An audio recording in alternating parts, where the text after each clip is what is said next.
Essentially, I coach hackers, people who work in cybersecurity, and the best way I can put it is I help them unfuck decades of neglect on their health and well-being.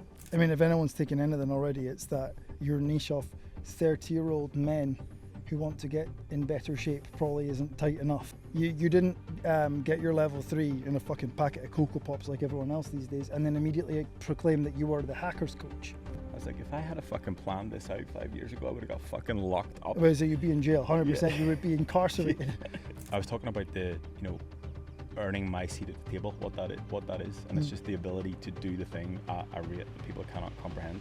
It's not for everybody, and I think, again, listening to that Chris Williamson Hermosi podcast today, like, there's people who will be happy to get to a level and they have made it, they have got there quicker, and they have done the thing, and they're happy with, they know how much money they make, they know how many clients they can manage, they know the work-life balance and all the other shit that they're, it's on them, and that's fine, but that's not me. What's up, guys? Welcome back to another episode of Push Build Profit. Today I'm going to be chatting with Ben, who has the weirdest fucking niche of all time, and rather than me trying to explain what the fuck Ben does, because I'm not entirely sure, I'm not even sure he's entirely sure, I'm going to let him explain to you, what the fuck do you do? Essentially, started working on the gym floor, one-to-one coaching anybody with a heartbeat in a wallet. Then there was a global shit show that shut everything down and moved fully online, and enter a cybersecurity Jesus. I coached him, did a good job, more referrals, and then gradually from that point realised there was many people in the same or similar industries with the same or similar problems, and then decided, do you know what, I'm just going to fucking lean into this because these people have life-threatening problems and need help. So you are the solution? Yeah. Right, I like it. Okay, sweet. Well, now that we know, well, I'm not sure we do know. Now that people are like 3% clear on what you do, because no matter how many times you tell me, I can't retain it. I live it day to day and I still don't know. I can't retain it. It's easier to tell people you're a drug dealer when they ask. Yeah. You also started a supplement company. Yep. And built a gym, but not for people. Yep.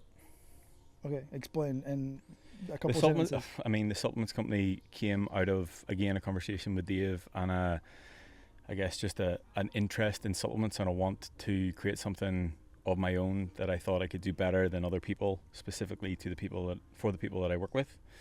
The gym, fuck knows, I don't know how I ended up in that situation. I think I texted you one day and I'm like, I'm going to buy this unit and we're going to put a gym in it. What do you think? And you said, that's a fucking great idea, which was actually truthfully not the expectation of what I thought you were going to say. Well, no, I came and saw it and then said, don't buy it. I said, buy it, came and saw it and said, don't buy it because it's got shit internet. But we fixed that problem. Yeah, that's it.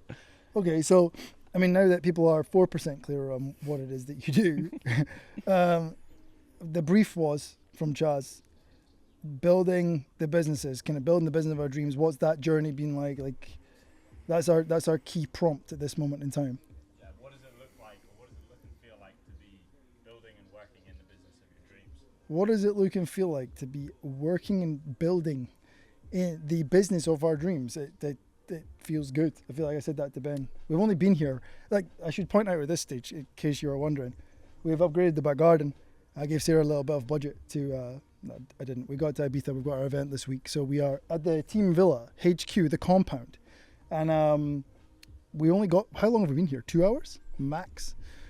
Anyway, we got here, went straight to the venue, and I sat with Ben, and I said to him, even yesterday before we got here, the business of my dreams is the business where I get to sit and work with mates. Like, okay, like, let's not get it twisted. If we were fucking skin, it would still be good, but it wouldn't be the business of my dreams. It wouldn't be this. It wouldn't be this. Yeah. This is it. This, but in a high-rise hotel, isn't quite as fun. In a budget Hilton somewhere? Yeah, we've done that. But, I feel like for me, it's that part. It's like, even just when we got to the venue earlier on, just sitting down in the fucking chaos of 4,000 conversations. Matt, where's this? Matt, where did I get that? Fucking people from the venue asking, us trying to find things. Just getting the laptops out and working around the table, I think for me is the money shot. I think because this has been top of mind just from recent content production. The goal initially was to have the business that creates the freedom to do whatever the fuck I want, which ironically is continue to work, but doing it in cool places with cool people. Yeah, and then now we've travelled down a dangerous hole of, I always have to caveat when I say that there is no should attached to that. So I'm not saying, I agree. So I completely share your mentality, which is why we're like step brothers here, like the film. But I'm not here to tell anyone else that I think that work is all you should do. I work because I like working, and the business of my dreams is one that, realistically, I said to Chaz on the camera earlier on, I have never worked harder than the last 7 days, something like that. Like, I've been in the fucking hurt lockout. That's the business of my dreams, which I think is the opposite to a lot of people. I've got a question for you both. Obviously now you're working in the business of your dreams. What did it feel like when you first found that momentum going from your point of view, Ben, gym floor PT to fucking like, holy shit, you've just stumbled across this like hacker society and you just had this massive influx of clients. And then Matt, what did it feel like for you going from PT to now in the business of your dreams doing mentorship? How did that feel, that transition? Can that dead squirrel thing hear you, or do I need to proclaim the question? It heard you. I think for me it's been, I guess, an evolution. If we're talking about specifically when I fell into what I do now, there was a change in my mentality around it. I realized quite early on with the people that I work with that there's something much bigger than just me here. Like I genuinely see this and what I do as an opportunity to change the narrative of an entire industry. Like, people who work in tech and cybersecurity are fucked, for want of a better phrase. And with the stuff that I do and the influence that Dave has within the industry and continuing to grow as a movement, there's a genuine opportunity to make a real change within an entire industry, and not just in the nicest way possible help people get in shape to come to Ibiza or fucking drop a dress size for a wedding. I think I lost interest in that, and I lost interest in the coaching side. And then when I gained the bigger mission, I got completely locked in. I think it's the knowing exactly what the thing is you're trying to create allows you to be able to say yes to the stuff that allows you to create that and no to the stuff that doesn't. Yeah, fair. I think like Chaz's question with like I think the way I understood the question is like the point in the graph where it's like tick, tick, tick, tick, and then poof, and you hit the rocket. I would imagine there's a point where you almost feel like you're chasing, or like you're just constantly chasing. Like your workload will go up so much when you came across that sort of, as you said there, initial spike in clients and that realization that you have the opportunity to reshape an industry. I think for both of us, it's like it's important for anyone listening to understand the point before that as much. Like, I think this part, if we've got a graph that's like it starts and it's got this really slow inclination, if we've got like results in time, it's really slow inclination, and then there is a point at which that just turns and goes like fucking 60 degrees up. And I think the sexy story is the 60-degree line, but the valuable story is everything that happened before the point that the graph changed direction. Because like, this looks great. It is great. Thanks for asking. But sorry you can't make it.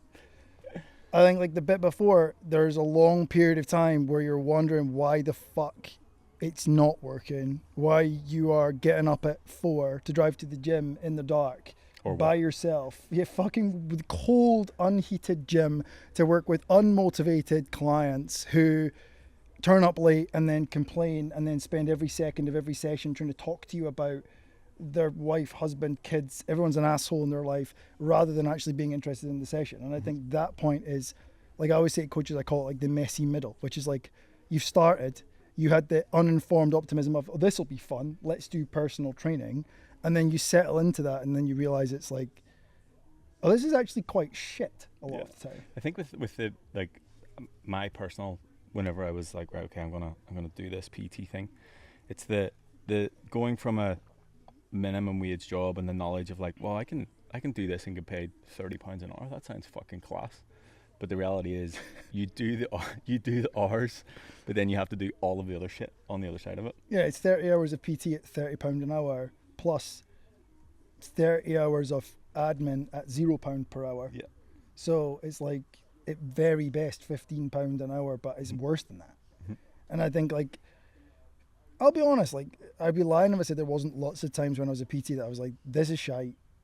And at one point I dusted the suit and tie off and said to Sarah, I was like, I am going for an interview in engineering because like, I don't know if I can deal with clients leaving, maybe 3 or 4 clients left one weekend. And I'm like, fuck this, applied for a job. So, I mean, it's easy for me to sit here and be like, oh, I've never thought about leaving. I've thought about leaving lots of times, but for me, the interview that I went to was the burn the boats moment. I was like,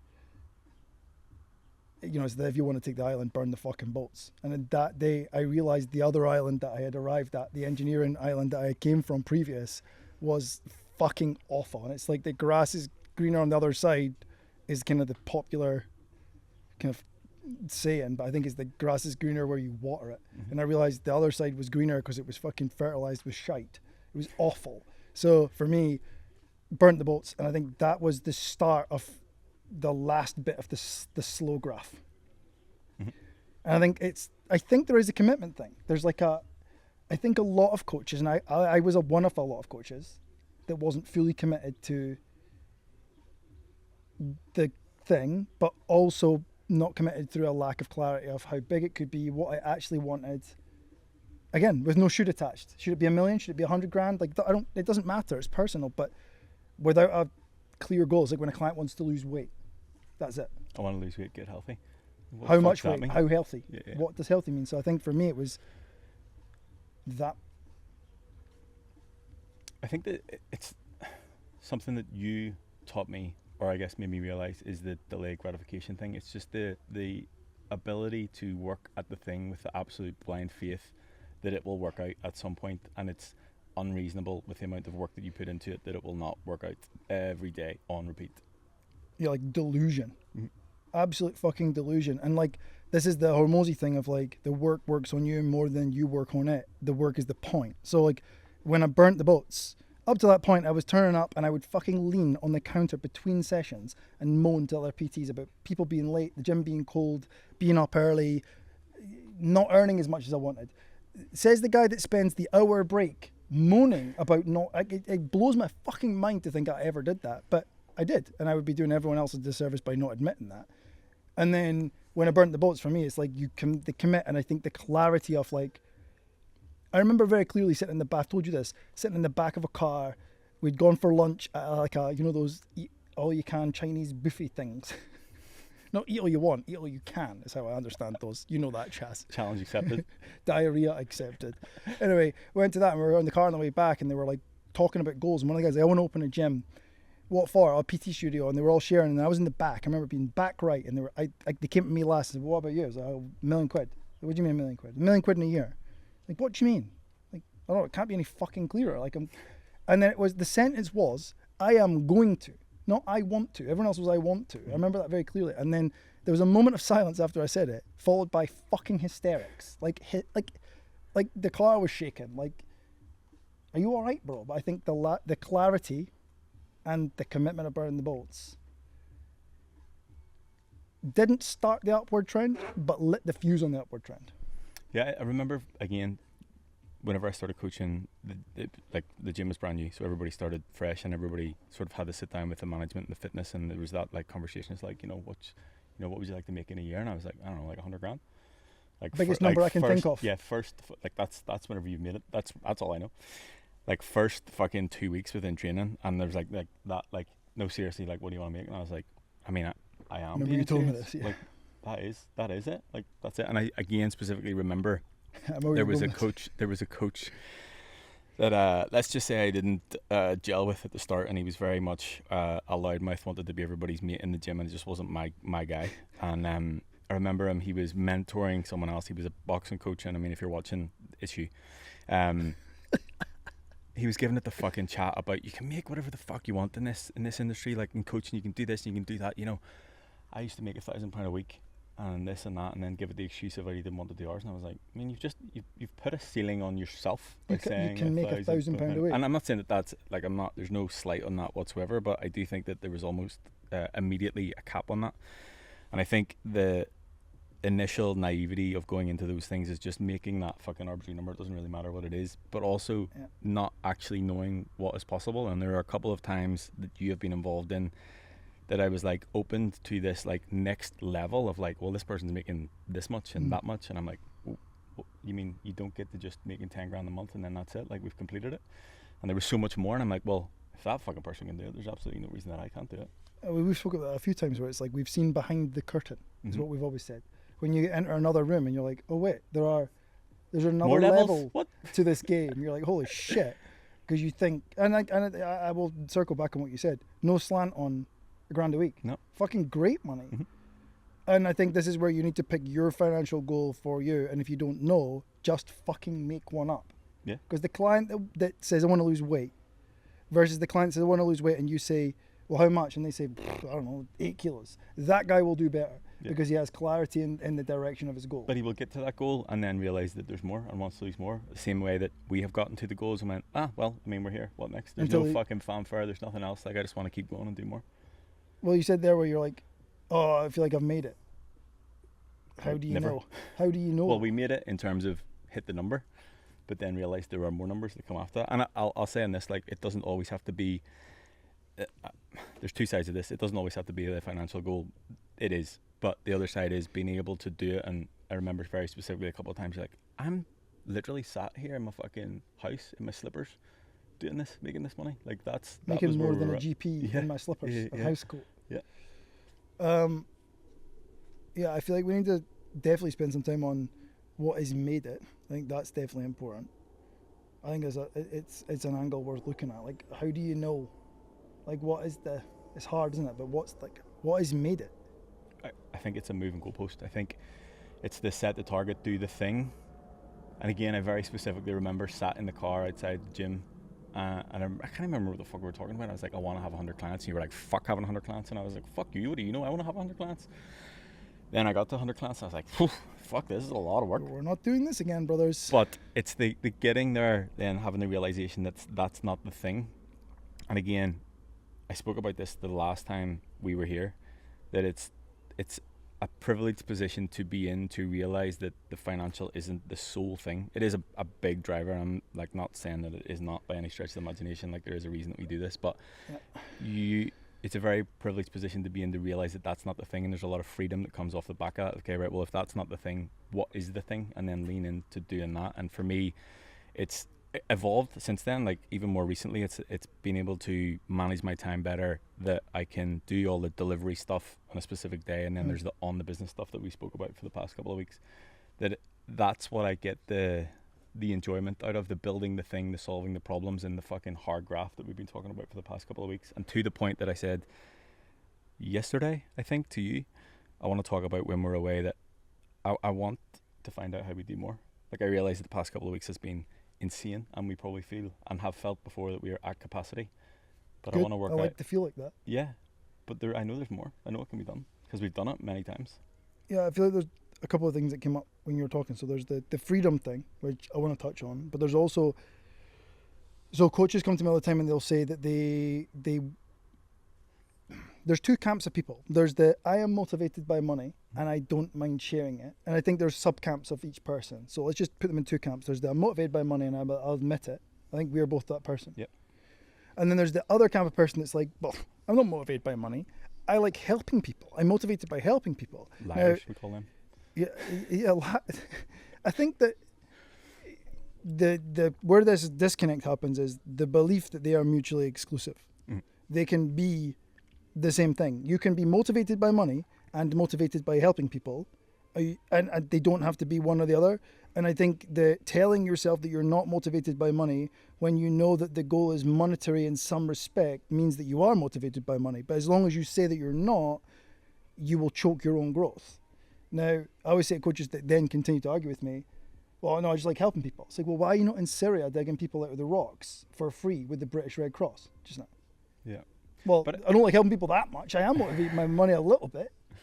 But I think that's where the privileged position comes in. You get to it, you realize that the money's not the thing, but you realize that the helping people facilitates the rest. So if you focus on one, the other comes. Whereas I think for a long time I focused solely on the financial side and the chasing the numbers and chasing the client numbers and chasing the big months and chasing all the other shit that came along with it.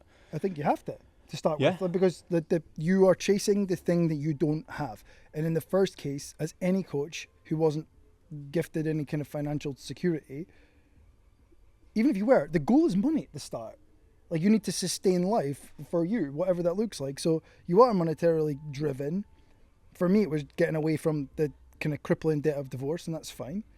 But that, after a certain point, I think the point you're making is like, you have enough, more than you would need to continue living for the rest of your life.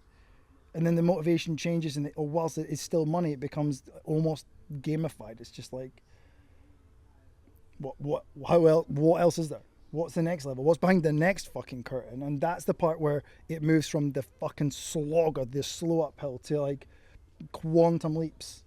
Supplement companies. Yeah, but I think I guess the best way I can put this back to you is if we talk about freedom again. Obviously, freedom means different things for different people. At the time, I thought it was freedom in terms of doing what I want, but the ironic thing is I probably have less freedom now whenever it comes to like doing the work. Like the work has to happen no matter what. But the money side facilitates the other things, and I think we can both agree that some of my favorite things about the business that I run is being able to do events and bring the people together, which is by no means like financial at all. It's the opposite. Would not recommend. But it's the building something that people want to be a part of, like building the fucking cool thing. And like I joked about it after the Colorado event, which was like May 2023. I remember Stu beside Dave in his office, and I was like, there's a real, like, this is a fucking, can be a mission, like this is a movement within the industry, like to be able to build that. And if I think way back to where I came from, being a fucking complete pisshead, like to even have that opportunity as a thought, that to me was like, right, okay, well, I can now facilitate these things because of the stuff that I have done up until this point. The workload just increases and it's different, but the freedom to use the resources for other things is what motivates me now. 100%. I think like you chase freedom, and both you and I think have a similar definition where you're free. Once you reach a certain financial threshold, I think we can agree you have the freedom to do what you want. And I've already said I've never worked harder than the last 7 to 14 days. Good, more? That is what I want to do. Mm-hmm. So I have the freedom to do more of that. But I think freedom in the earlier days roughly translates to like options, like choice of any description. Because right now it's like I have no choice but to work. But it's when you start, you don't have the choice because you need people to pay you. So if someone's willing to, you don't have the option. I mean, you do, but it doesn't make any sense to say no to people. Whereas now, if something's not working out with a client or you don't get a good vibe with them, like you don't have to have them. You don't have to have those people around you. Freedom. Yeah, that is freedom to choose. Where it's like, no, Stephen, you seem like an asshole, yeah, and you don't have to be rude about it. But even to the point of a couple of people have asked me, can I coach them 1-to-1 in the gym? And like, yes, I have the thought of like, I could just make it an absolutely ridiculous number, and if they pay it, that's absolutely fine. I'll deal with it. And if they don't want to do it, then that's absolutely fine. It'll be no difference to me whatsoever. But it keeps coming back to am I prepared to at 7 a.m. every Tuesday and Thursday morning to be there for somebody else? I'm just absolutely not in for it whatsoever. And I'll say that's a me thing. It's not an everybody thing. Some people like coaching in person, whatever. And I think that, understanding that for yourself is key. But for me, it's the freedom to, okay, right, well, today I want to do this, so this is what I'm going to do, and not the fuck's sake I have to do this. My brain's thinking about this though, that I think a lot of the coaches that I've met in this job and as a coach, what they want to do, I think, is just sit around like it appears we are doing right now. But I think, like, they want to, I just want to travel a lot and just fuck off on holiday, but I think a lot of the time they misunderstand the amount of work taken to build a business that operates that autonomously to you. And I don't expect everyone else to have the same degree of, I like where I want to work. Because, like, for example, we've been here on the island for maybe 4 hours, 6 hours actually, roughly speaking. 6 hours we've been on the island. We went straight to the venue, worked, drove here, set up, went to the supermarket, and started filming a fucking podcast. Everyone else is at the table working. Yeah. And I think a lot of people want their idea of freedom is maybe a bit twisted, and I think is at odds with their financial goals, and I think that's a big one. Where I'm just gonna fucking say it. I think a lot of people are lazy. 100%. They like that. I guess they like the idea of it, and I've said this before. It's like, I'll use myself as an example. Like they like he gets to go to America and do this, and he hosts these events in these cool places, and he coaches hackers and whatever else. But it's would they like to live the day-to-day reality of what I have to do? Potentially not. And then that comes right back to what are you willing to sacrifice, what are you not willing to sacrifice. It's the Jimmy Carr thing, though, is it? It's the everyone wants what you want, not what it took to get Yeah. there. Is it not Jimmy Carr? I think it is. Chris Williamson claims it, but I mean, he claims everyone else's quote, so he's just a quote vending machine at this point. But I think it is that that everyone kind of likes. I think if people are lazy, I think people are generally work shy, and I think often uninformed in the amount of work that it will take to get to where they want to go, and that's okay. Once you become informed, you've got to decide whether to change your goals or your behaviour. And for a lot of coaches I work with, I see that as one of the biggest internal battles is, I want to earn X, but I don't want workload X.